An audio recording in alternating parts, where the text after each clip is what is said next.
guys, good evening and welcome back to my channel. My name again is Aubrey.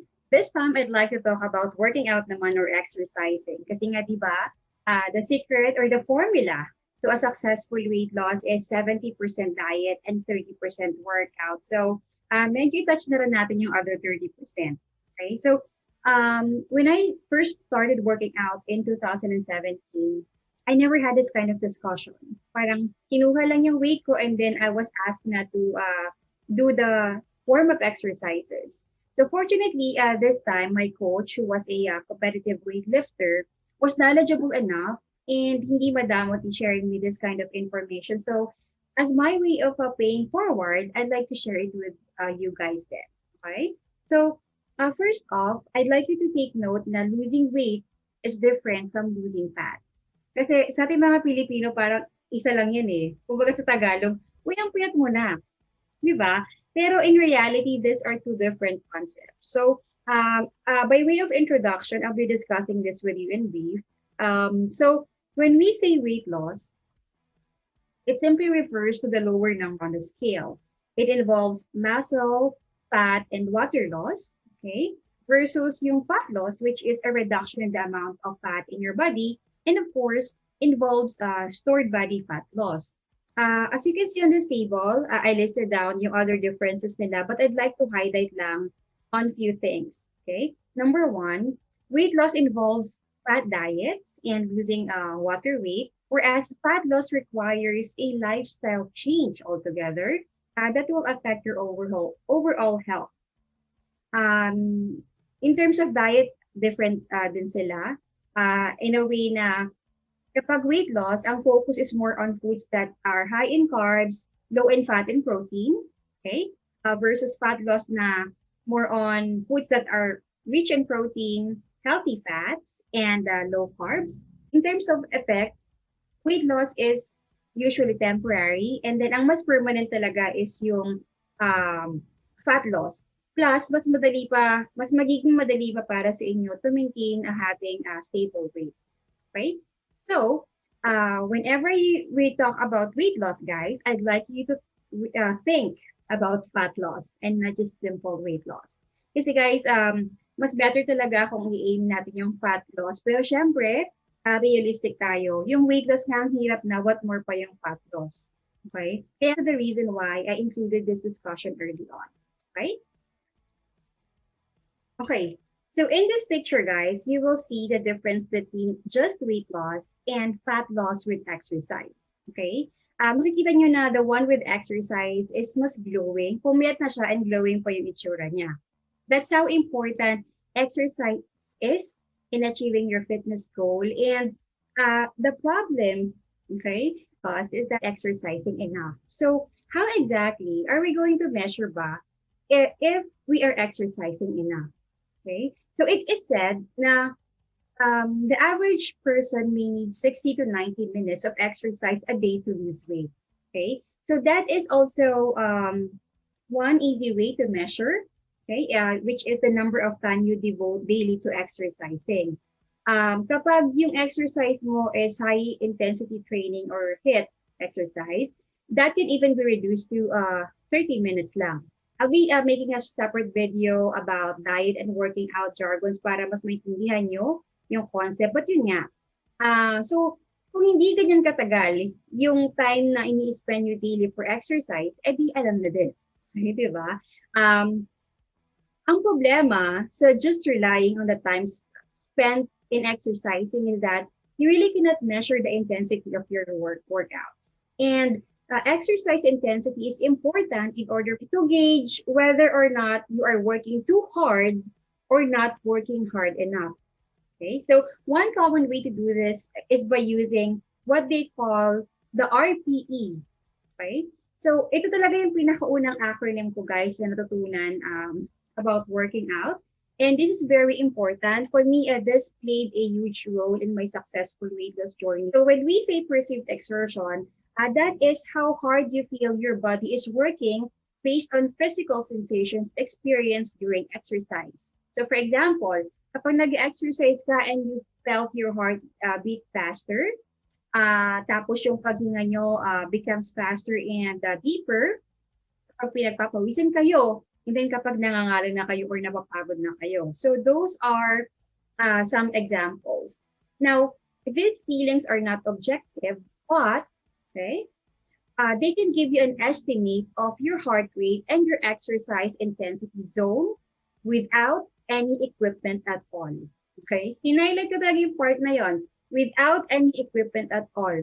Kasi in short, di mo kailangan gumastos. Kailangan mo lang talagang alamin how it works. And how it will work for you. Okay?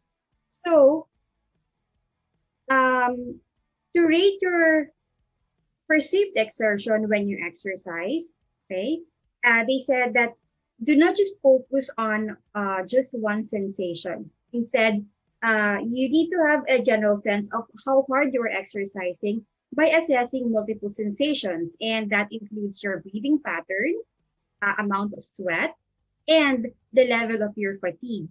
Okay, so you should also use your feelings of exertion rather than measures such as speed while running or cycling, or comparing yourself to someone else. Okay, and then after doing that, you need to assign your exertion a number from 6 to 20 on the board RPE scale. What's good is from niya, so mas madali for you to assess yung level of exertion mo. Kapag sinabing 10, that's the maximum effort, kumbaga to the highest level of pagod. 9 is very hard. 7 to 8 is vigorous. 4 to 6 is moderate. 2 to 3 is light. And then kapag sinabing 1, very light lang yon. Okay? So, for number 10, maximum effort activity, kapag ito yung level mo, you're completely out of breath, okay? You're unable to talk, and you cannot maintain for more than a very short time. So, ganun nakatindi yung level niya. Kapag sinabing 9 naman, very hard activity, it's very difficult for you to maintain the intensity of your exercise. You can barely breathe, and you can only speak a few words, okay? Kapag nag-fall naman sa 7 to 8, yung RPE mo, that means vigorous yung activity mo. So, borderline uncomfortable. Nakaka-experience ka na nito ng shortness of breath, and you can only speak a sentence. Okay? Kapag 4 to 6, moderate yung activity, which is medyo malalim na yung paghinga mo, you can hold a short conversation na lang, medyo komportable ka pa rin, pero medyo challenging na sa'yo yung ginagawa mong exercise.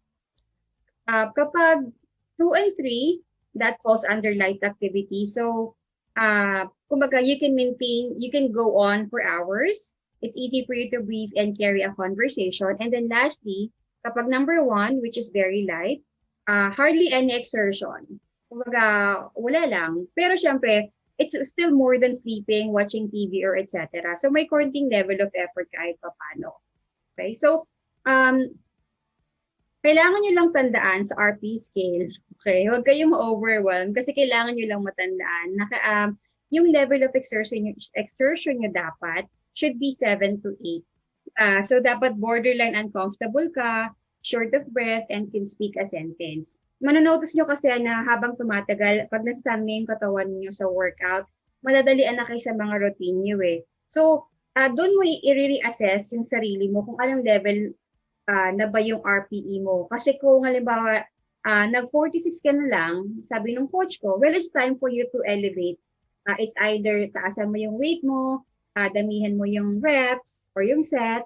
Later on, you'll understand what those words mean. Okay? So, there are a few reasons why people might want to use RPE, but its primary purpose talaga is to give you an indicator of how hard you're working when you exercise. And that can help you achieve your fitness goal.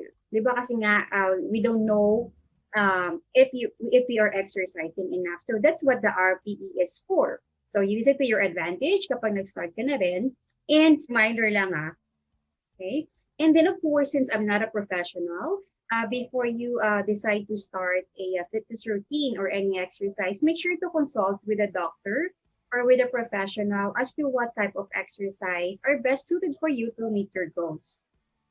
So ayun na nga. So alam na natin yung RPE and the difference between fat loss and weight loss. Alam ko, excited na kayo to start working out. Baka bukas na rin makita ko kayo sa mga gym and mag-post ng mga workout sa stories nyo. Pero alam ko na isa sa mga questions nyo is, how exactly are you going to train for fat loss? Okay? So, guys, the truth is, there is no training for fat loss. A training for fat loss reduction does not exist. I repeat, it does not exist. Okay? Sorry to burst your bubble, guys, but setting your proper expectation lang para hindi tayo masyadong masaktan or ma-disappoint. Okay? So please take note now what training does for your body is it gives you stronger bones. It helps build durable muscles. Okay? Tinutulungan niya rin tayo maging to ma-improve yung agility natin and to have a stronger heart and brain. Okay, that's what it is. But for fat loss, okay, you need to eat less for that. Okay, so calorie deficit is equivalent to fat loss. Kaya nga, di ba, 70% diet. Just remember lang na training and working out, okay, sculpts and builds you. It increases your work output, but eating less than you move, that is the true key to losing weight and fat. Okay? Malinaw yun, di ba? All right, so that's it for tonight, guys. I hope you like this video. I hope you learned something, okay? Medyo magiging busy na ako ulit, but know that I'm with you in spirit all throughout your fitness journey and I'm rooting for you. So, continue lang. Laban lang daily mga ka-practice.